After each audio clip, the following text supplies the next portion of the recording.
Welcome to Just a Quick Convo. Today we're welcomed by Jaimie Cogman. Jaimie, thanks for joining us, mate.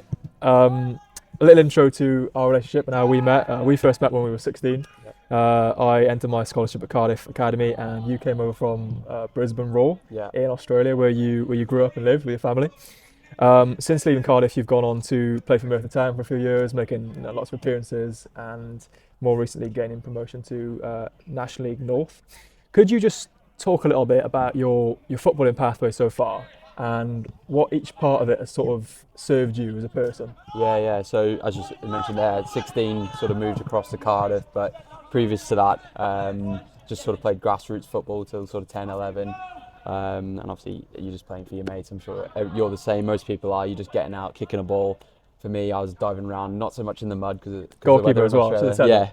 Diving around, just getting involved, balls flying everywhere. And then sort of, as you do, sort of 10, 11, 12, you tend to move into an academy and try and take it a bit more serious. So, sort of went into the Brisbane Raw then and sort of put my head down and really knuckled down, really. It's been a bit of a different journey to, I think, most that are sort of in the game now or have been through academies. But yeah, wouldn't really change it for the world. Yeah. I remember when you came in and so you have quite a big personality. You got on with the boys straight away. You sort of mixed in with all the boys, made good friends with a lot of us. When you were making the decision to come over here, prior to coming over, did you have any reservations or doubts about maybe how you're going to cope with the culture change, the lifestyle change, or even living away from home and things like that? Yeah, it's a bit of an interesting one, really, because I was in such a mindset from, as I say, sort of 11, 12, that I wanted to be a professional footballer. I wanted to play football, and just wasn't really that natural pathway available in Australia to sort of make your way through the academies. Even still now, it's not really there. But once that opportunity had been sort of presented to me, you can come on trial to Cardiff City. I had a week of being a professional footballer. I was trained 5 days a week at 16, and I'd never even knew that was possible. So once that was there, in my sort of mind, it was, even if I have to not talk to anyone for a whole year, 2 years, I'm willing. That's a sacrifice. But yeah, as soon as I met the boys, everyone sort of, I didn't really know what to expect, and it's probably a little bit naive of me. I just went in and sort of stuck in, and thankfully the boys that I was in digs with were sort of, I'd say, you met, obviously know Dan as well, pretty big characters as well, so that sort of helped me integrate into the team. You can't really be shy with lads at that rank, can you? No, and so I think that sort of brought me on a bit, and maybe I wasn't as much of a character as some people thought, but mixing in with him and the other boys were, and it does go a long way to sort of meeting and integrating with the boys. Yeah, so would you say then the reality of it actually coming across and being here wasn't actually maybe as bad as what you maybe preconceived? Yeah, potentially. And I think a lot of my decision making at that time was papered over by I want to play football, maybe a lack of forethought. But sometimes that's good though. To be naive is sometimes a good thing, because like you say, you're not worried about maybe some of the problems or downfalls. You're just thinking, I want to play football, and that's the root of all excitement, really, isn't it? Yeah, and I think if I had that same situation now, if I can go to another country, say, you see all the players going across to Saudi now. If someone said, 2 years you can go to Saudi, I think even now, as 5 years, 6 years down the line, I'd be a bit more hesitant. Not for the money or anything, though. No, not for the money, same money, but I don't need it anyway. If they were to offer that, I think even now I'd be more maybe hesitant and reluctant to do it. So I think being so naive and so young was probably a benefit. Really. Like a bit of personal perspective on that as well from me. I feel like, especially in our job, but in life in general, I think a lot of the things we worry about when we're taking a leap in our careers, they never really end up materialising. No. And if they do, and those problems do arise, I think we also underestimate our ability to deal with those problems and face them head on. You look at your instance, for example, if you don't make that leap in the first place, you probably wouldn't have had half the life experiences. No. You wouldn't probably be who you are today, full stop. And then, even from my perspective now, I've started this, I've absolutely loved doing it.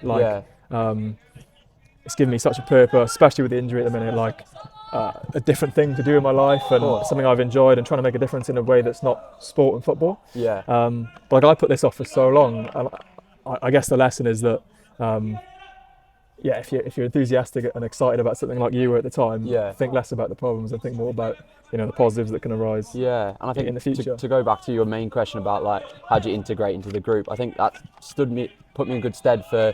So I'm sure we'll touch on it, but when I eventually did get released, I went on trial to 2 clubs officially, but was training at a number of clubs, and it's like your first day in school all over again. And firstly, you've got to get people to not like you, but to respect you, and then second of all, you've got to go on the pitch and do it. So there's sort of 2 elements of that, and then when you do go into working life as well, you've got to manage that going into new jobs. So it's a really interesting perspective. Yeah.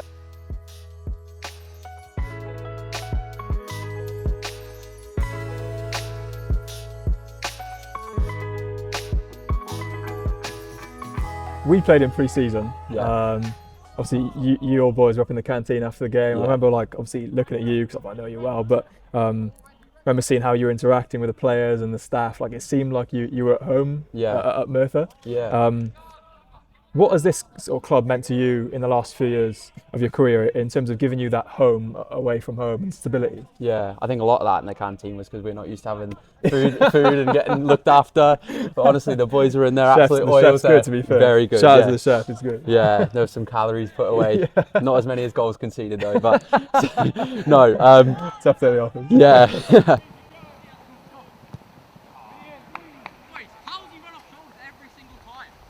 No, it's been it's like a second home to me. I live in Merthyr as well, and I can't thank.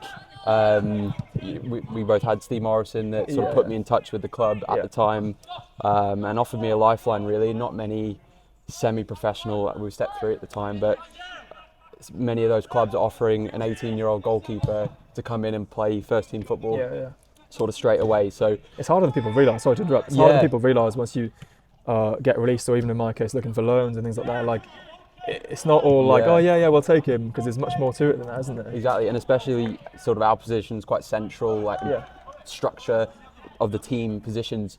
The managers often want stability, want experience, want games, and I can't thank them enough. But to sort of answer your question, really, it's been brilliant.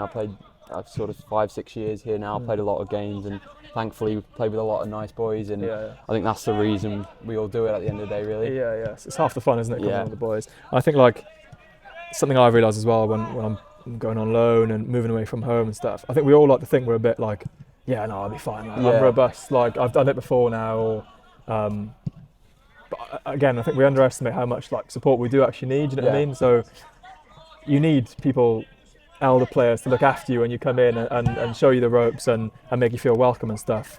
Even staff, to create an environment where people feel comfortable coming from Australia. I know you've been here a few years, but coming to a more local club and thriving because they've given you the platform and the feeling of feeling welcome.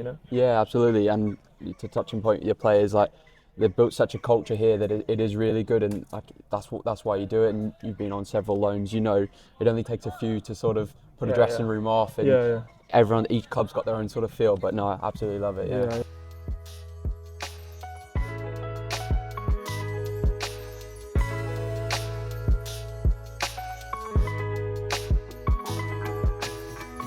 Obviously, your life has changed pretty drastically in the last sort of 10 years. In whatever you want to, in whichever way you want to put that, in terms of like family life, moving football clubs across the world, things like that. Do you give much thought into the future and maybe like the next 10 years, or are you more of the perspective of, like, taking it day by day and seeing how it goes? Yeah, I quite like that attitude, and a lot of sort of stuff's popped up recently. It makes you realise that not every day is promised, and you've got to make the most of it. And while you're young and got energy, work as hard as you can, work as many hours as you can, go to the gym as long as you can. That's sort of the motto. Try and live by. Not every day you're going to want to do those stuff, but have that sort of basis. But I don't really try and plan anything too far in advance, and I don't really like to sort of think about things too much, but whether that's good or bad, but that's just my way of dealing with it. In terms of your family, obviously I'm guessing you miss them, and I know you don't see them probably as often as you'd like. How has that been for you? Obviously it's been quite a while now, but like sort of dealing with that aspect. I think full credit to them. Obviously it would have been, I can't imagine how tough it would have been for them to sort of sign me off and see me away, you know, sort of thing. Yeah. But, you know, putting their trust in, firstly, me as in my decision making at so young, and then secondly, to trust that, you know, he's going to get himself up to go to work, get himself up to go, you know, just do daily things you don't even think about. But I think that was sort of their way of sort of, you know, this is your chance now. You want this. It's stick or twist, really. But yeah, no, obviously you'd love to be able to see him as much as you can. I do try and go back in the summer, but you know, with work, football things, it can be tricky. Yeah.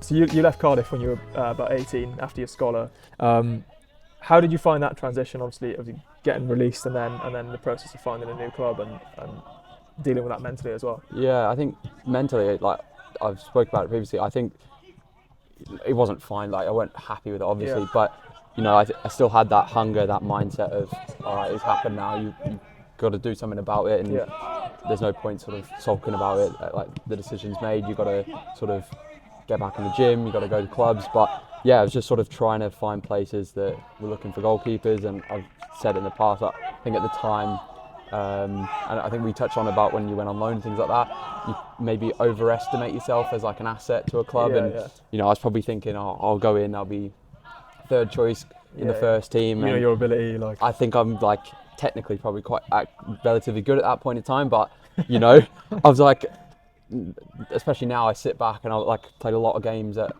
a non-league level, and I'm better now than I ever was then, and I'm still nowhere near it. So, do you know, when you sort of put it like in that perspective, do yourself an injustice there. No, you know, it is one of them things. But yeah, I think that was the biggest thing, and I sort of realised that football's about opinions, and you know, I could have rocked up on someone else's door, and you could be playing in Football League. Like it is all about opinions, but I think a lot of that was just taking the time to take stock of yourself and you know, really think about where you want to go and how low you're willing to drop down. Like you see a lot of people hold on to that status of a club or a league just for that status itself. But you know, once Merthyr became available and I knew I could play at non-league, that was sort of I thought maybe the back door in, you know. We spoke to Pritch when I did this with him, and he mentioned about obviously his transition and how he sort of went off his own back. Do you know what I mean? Like he spoke to clubs himself. He didn't rely on his agency. He spoke to clubs himself. Spoke to managers on LinkedIn, everything to sort of keep that dream alive, because it's so important. You know what I mean? It's your dream. You've invested so much time into it. Was that the same sort of case for you as well? Yeah. So I didn't even have an agent, and I've never had one really. Obviously, I spoke to a few, but probably a lot of people don't realise, and probably for good reason, I haven't mentioned it. So when my first year at Merthyr, I got invited to train up at Barnsley. So I knew the goalkeeper coach. He was actually the goalkeeper coach at Brisbane Roar. And he basically just said, look, the goalkeeper's injured, do you want to come train for the week? That was all it was, no promise of a deal, nothing. And I was like, fine, I'll come. We played the Tuesday night away in Cornwall, like Wimble way. So about 4.5 hours. Got home to Cardiff 2:30 in the morning, and I had to be in Barnsley for an 8 o'clock report. So genuinely, I had an hour's sleep, 2 hours sleep to go up and train on the basis of there's nothing there, but that was the dream, and that's what it was, and you know, it still is for me. That's the hunger's still there. But yeah, that's just to sort of give a perspective of, you know, how it is when you are not desperate, but when you still chasing that and still driving. When no isn't an answer. Yeah. I always say that, like when you're younger, obviously you don't know if you're going to make it, you know, as a professional. Even when you're in academies, you could be like top dog in the academies. Like you know, you still don't know for sure. You don't have that like you're definitely going to play professionally. You might get injured. You might sort of fall off. Other players might start improving ahead of you. And I think like my thought process was like, there's not going to be a point where I'm like, okay, I'm going to accept it now. So by like process of getting there eventually, I'm going to make it. Do you know what I mean? So if something bad happens, it's not a case of like, oh, my dream's over now. Because you're going to say, well, I'm going to keep going and keep going and keep going and keep going, and eventually you'll get there. So I suppose it takes the worry out of little things going wrong then, I suppose. Definitely. I think there's a lot to admire about sort of path you've taken, and we touched on it earlier, like actually wanting to go out on loan and potentially dropping down a couple of leagues to to Scotland, to Football League, compared to having that comfort blanket. How long you've been at Cardiff? 15 years, Very long. whatever. It would have been very easy for you to sit in under 23s and be one of the best players and absolutely dominate. But I think there needs to be more of that, and that needs to probably be highlighted more in today's game. How many boys you see released at 24, 25, playing 5 first team games? What you played 50, 60 professional games? 100 and something. I've sold you very short there. It's alright. Cut that out. That it? Yeah. James, thanks very much, mate. Cheers. I've done you there as well.